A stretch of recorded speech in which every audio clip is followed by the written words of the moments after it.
When did you know that If I Stay was taking off, that it was going to not necessarily be a classic, although I think it's gone on to become a classic of young adult literature.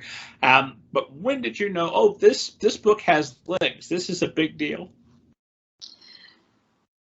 So there were a lot of like big sort of, you know, these big things that you want to happen where like it goes out to publishers in the US and there was sort of bidding wars and all of that, auctions.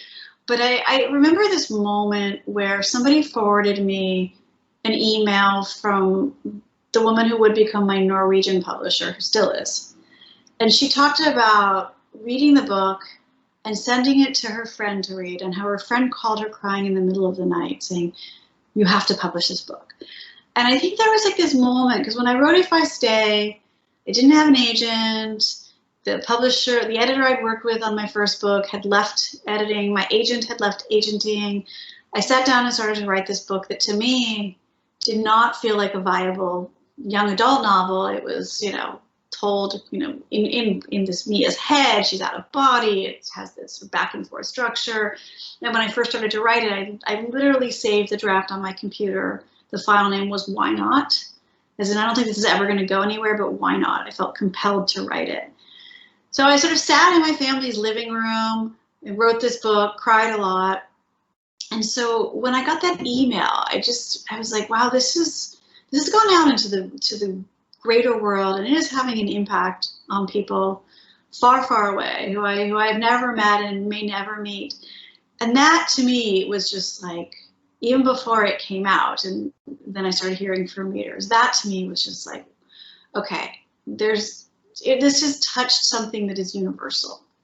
It's an experience, an emotion that is universal, and that was like really incredible, and it was powerful, and it did to me as an author what books so often do to me as a writer, which is that it made me feel like I was not alone, like that I was connected to people from all over the world just by the shared experience, even though our experiences were obviously so different, but by this sort of communal experience of love and loss and sort of life and these hallmarks and these things that we all grapple with. Was there a moment where you said, okay, I've done it. I have created a book that reached people. I am the author I wanted to be. May never do it again, may continue to do it a lot of times from now, but for certain, I can check that off my list of things I've done. I am an author of a beloved book. What did that moment happen, or has it happened yet? It didn't happen, but I think probably because that's not how I would think, you know? I mean, I love If I Stay, and I love, you know, the characters in that. But I think I might like Sometimes Where She Went, the sequel, even more. And I think Frankie and Bug might be the favorite book that I've ever written. So as you have a longer career, you come to realize that different readers are really going to connect deeply with different books. Just one day, that character Allison, like, she is deeply important to a whole generation of readers.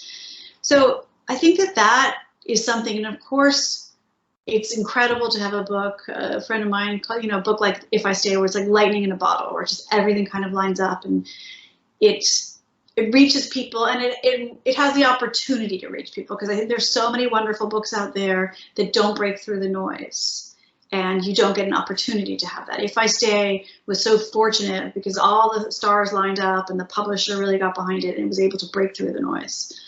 So I feel incredibly fortunate that that's going to happen, but it's by no means checking off a list, because there's other books I want to write, there's other things I want to try, there's other things I want to accomplish. So, I'm still, if there's a list, I'm still adding to it. Nothing's been checked off yet.